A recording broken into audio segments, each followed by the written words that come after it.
Okay students, welcome to today's class.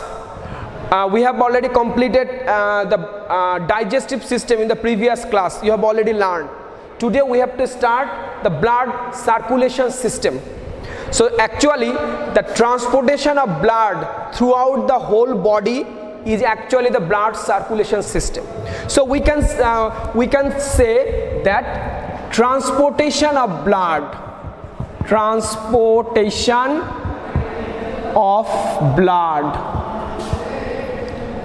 the whole body is actually the blood transportation system. Okay, and within this process, that means that within the blood circulation system, actually three actually organs is involved. What are those? Mainly the blood, then the blood vessels, and then the heart. Those three are the main component of blood circulation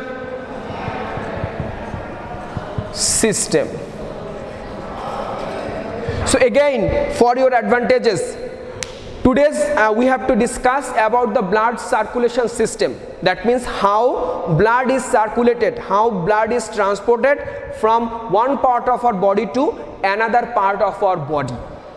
And this transportation system actually involves with those three components. First, the main sample, the blood, then the blood vessels, and then the heart. Here actually heart is the main storehouse.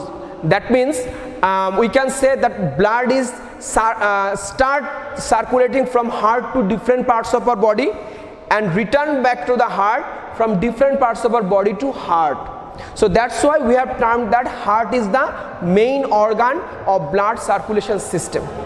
So we can say that here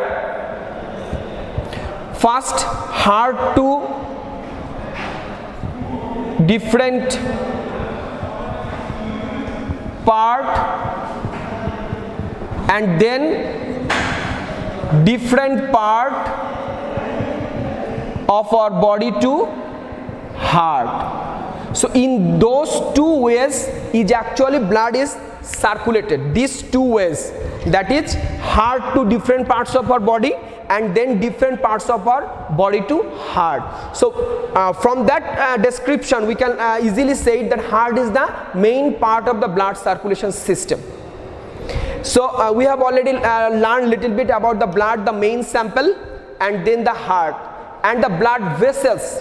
Actually the way, the passage blood is being circulated is actually the blood vessels. That means from heart to different parts of our body and from different parts of our body to heart, blood is being circulated through the channels. These are actually called the blood vessels. Actually three blood vessels remains: artery, vein, and the capillaries. So three blood vessel: artery, vein, and the capillary vessel. So today's main discussion will be going on to the main sample, that is blood. So today we have to learn about the blood and its component. That means by what is blood, with the help of which component blood is actually made of, and what are the structure and function of that blood. Okay.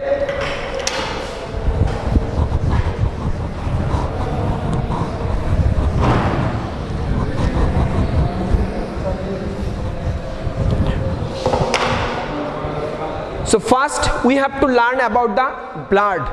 What is blood? Most probably everybody should go through the blood practically. That means whenever any part of our body is being cut off, then the blood should be coming out from our body. That is the deep red fluid. So first characteristics of blood, it is deep red fluid. So from that information we can learn that the color of the blood is red. The color of the blood is red. So first it is a deep red fluid, color is red, and it is it having the taste that is the alkaline, and it is also called a connective tissue. That means it is made up by the connective tissue. That means blood makes the connection with various cells of our body. That's why the blood is actually called the liquid connective tissue. So at the primary stage we have to learn about those three characteristics about the blood. That is, blood is deep red fluid, its taste is alkaline, and it is a liquid connective tissue. Now the component of the blood. Actually blood is made up by the two component, mainly first two component, that is blood plasma and then the blood corpuscles.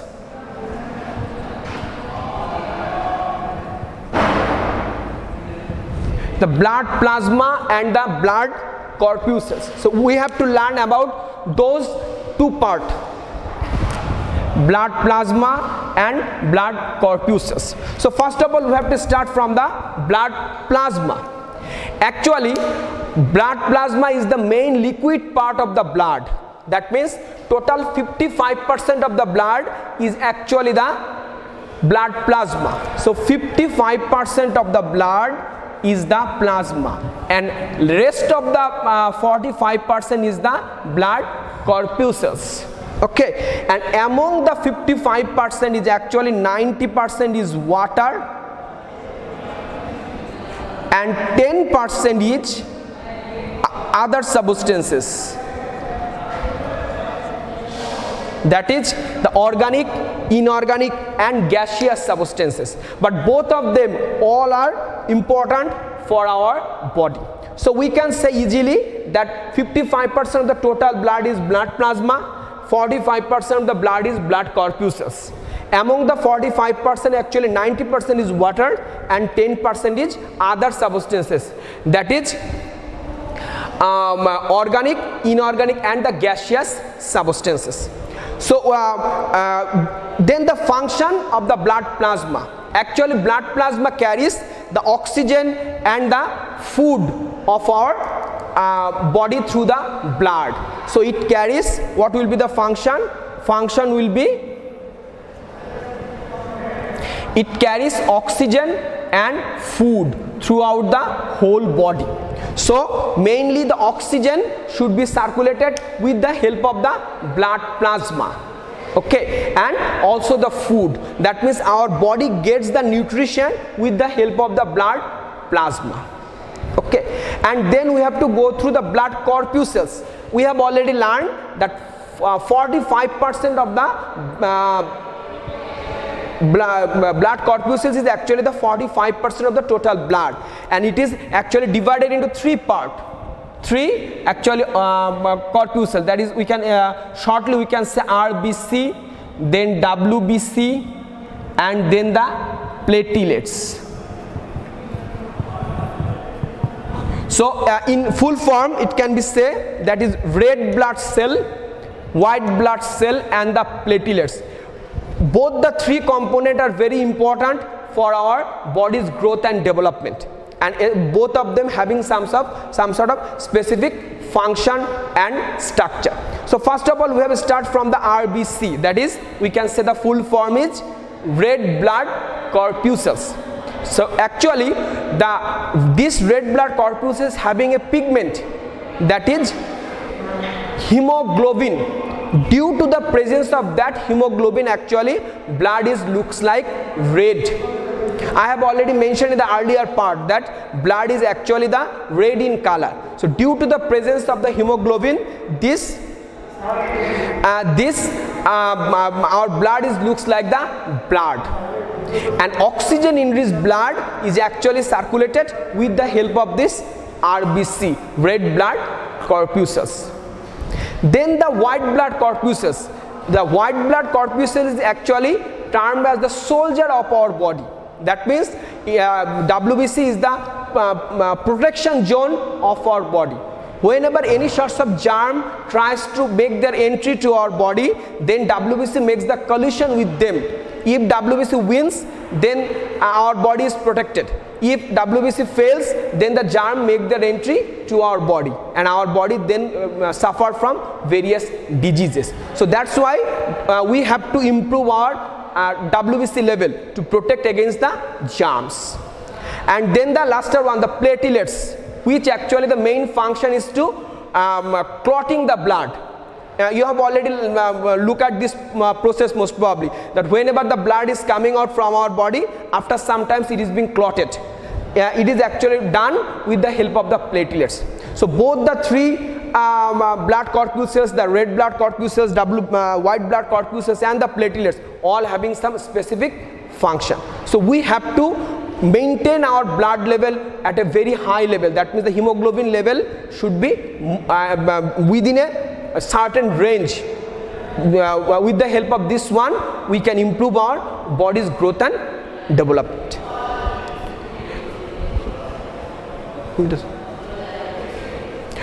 Okay, students, thank you all. Thank you for joining. In the next class, we will start from the blood vessels, that is artery, vein, and the capillary vessels. Okay, thank you. Thank you for joining.